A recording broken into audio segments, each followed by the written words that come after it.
Émotionnel ou rationnel, en accord ou à l'opposé. Les rencontres de l'heure. Je suis avec Joseph Facal. Et Joseph, hier, j'avais une discussion à l'émission avec la présidente de l'Association des comités de parents. Ouais. Et, elle disait qu'il y a des parents qui font pas leur job. La job des professeurs, c'est d'éduquer les enfants. La job des parents, c'est de les élever. Mais là, de plus en plus, les professeurs doivent éduquer et élever les enfants. Ils sont tannés, puis ils décrochent.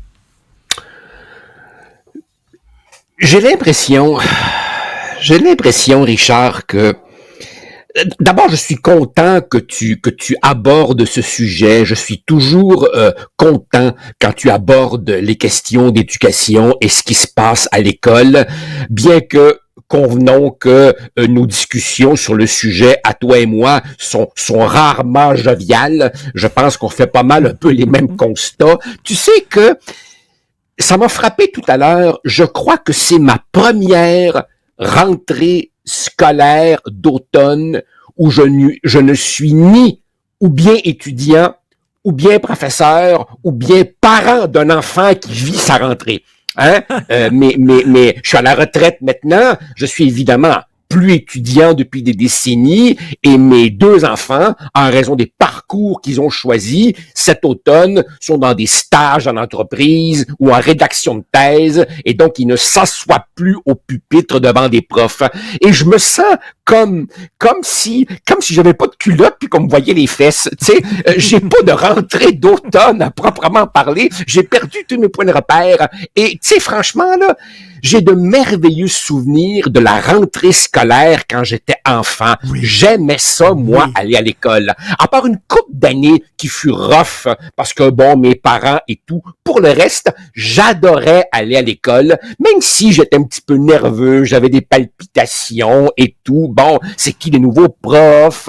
Tu sais, y aura-tu des grands épais intimidateurs dans la classe? Bon, mais... Est-ce que tu avais des nouveaux vêtements? Moi, pour ma rentrée, là, j'aimais beaucoup le velours côtelé quand j'étais jeune. Fouille-moi, là. Alors, j'avais des vestons qui matchaient, là, qui allaient avec le pantalon en velours côtelé, puis des Hush Puppies tout neufs. Là, bon, alors, je dois te dire que pendant de longues années, j'ai été dans des écoles à costumes. Hein? Okay. En Uruguay, mon pays natal, même dans le réseau public, il y avait un uniforme. Hein? Alors, je suis pour ça, l'uniforme, parce que c'est un égalisateur social. Tu sais, le pauvre ne fait pas rire de lui et le riche ne nous écœure pas avec ses vêtements griffés de designer. Une maudite bonne affaire, le costume. Puis en plus, ça coûte pas cher. T'as 2 kits. Bon, ben c'est lundi, mercredi, vendredi, mardi, jeudi. Tu fais le lavage, puis t'es correct. T'sais, alors non, écoute, pour revenir à ton point, oui, évidemment, t'as des parents qui font juste pas leur job.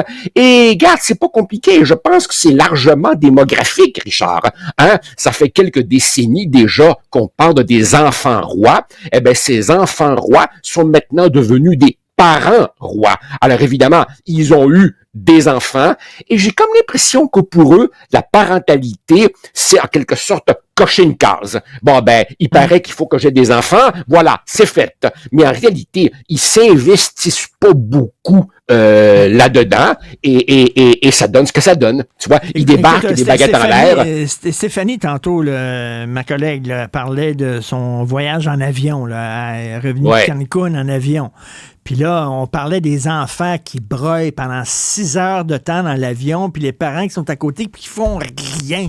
Je comprends là, que les parents sont un peu là, débordés, puis c'est pas évident quand ton enfant fait une crise, ça, mais tu essaies un peu de le contrôler. Même pas, tes voix, là, ils foutent rien. Tu as le goût de leur dire, coudonc, peux-tu prendre soin de ton enfant, s'il te plaît? Il embête tout le monde dans l'avion. Dans l'avion, dans l'avion, au musée, partout. partout, quoi. Il exprime sa belle personnalité en faisant la danse du bacon. Mais ça, ce sont probablement les mêmes parents tarés qui sont en train de m'enlever l'envie d'aller au cinéma parce qu'on dit 17 fois, non, 177 fois, éteignez vos cellulaires, mais non, ça s'applique à tout le monde sauf eux. Alors là, le film commence, toute la salle est-elle plongée dans le noir? Non, il y a son petit écran blanc, là, avec ses maudits messages stupides, là, qui sont absolument indispensables, et là, évidemment, ils sont en train de m'enlever l'envie aussi d'aller au cinéma. Joseph, j'arrive avec une petite théorie de mon cru. Vas-y. Plus de 50% des couples, des mariages finissent en divorce, OK? Ouais. Il y a de plus en plus de parents séparés. Et quand tu as ton enfant une semaine sur 2, tu comprends? Tu veux rattraper le temps.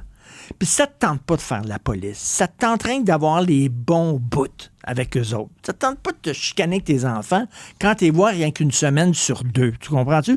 Fait que le good cop, bad cop, tu caches le bad cop, puis t'es rien que good cop pendant que t'es là. Ça se pourrait-tu, ça? C'est une hypothèse extrêmement intéressante. J'ai évidemment, tu devines bien, pas fait d'études là-dessus, mais ça se tient, ton affaire, parce qu'évidemment, celui des deux ou celle des deux qui voudrait faire régner l'ordre risque de se faire dire, ben, l'autre, là, papa, maman, lui, il est cool. Lui, il m'amène au resto. Voilà. Lui, il prépare pas les repas. Lui, il m'amène au cinéma. Lui, il me laisse texter jusqu'à 2 heures du matin. Lui, il me laisse regarder n'importe quelle connerie à la télévision. Et là, tout d'un coup, toi, tu passes pour la bad mom ou le bad dad. Tu sais? Non, je pense, Richard, que il y a une combinaison de facteurs. On est vraiment dans la tempête parfaite.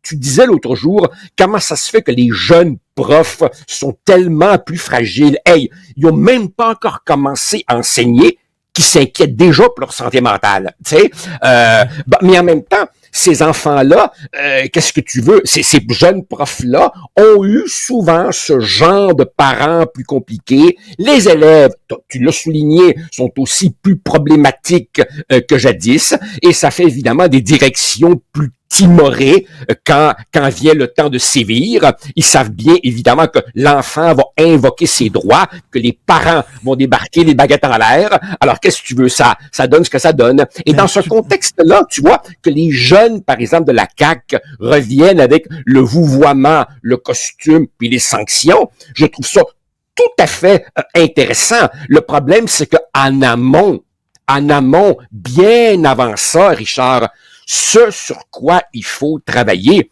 il faut déconstruire cette idée perverse que l'enfant est un petit être fragile dont il faut soigner l'estime de soi, que ses émotions doivent toujours primer sur tout. Non. Et puis autre chose qu'il faut déconstruire. Moi, Richard, là, je suis bien d'accord que l'éducation est un droit. Je suis pour ça, moi, le droit à l'éducation.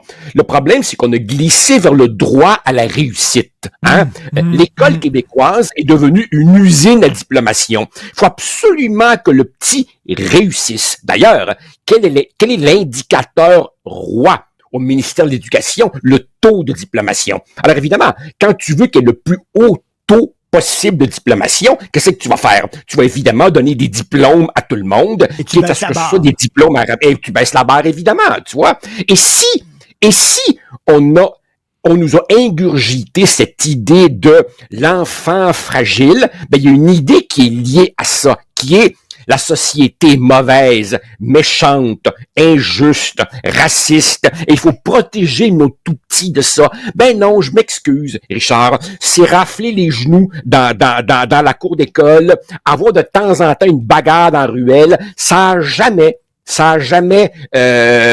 traumatisé un enfant, au contraire, ça l'endurcit. Mais bon, là, évidemment, en les élevant sous une bulle et dans le papier bulle, comme tu disais, ben, ça donne ce que ça donne. Ben oui, voilà. Alors, les profs décrochent parce que les parents décrochent. Et je peux t'assurer, mon cher Joseph, on te voit à la télé, on ne te voit pas les fesses. Alors, merci beaucoup, Joseph. Ah, tu me rassures. Merci, t'es bien fin. Salut.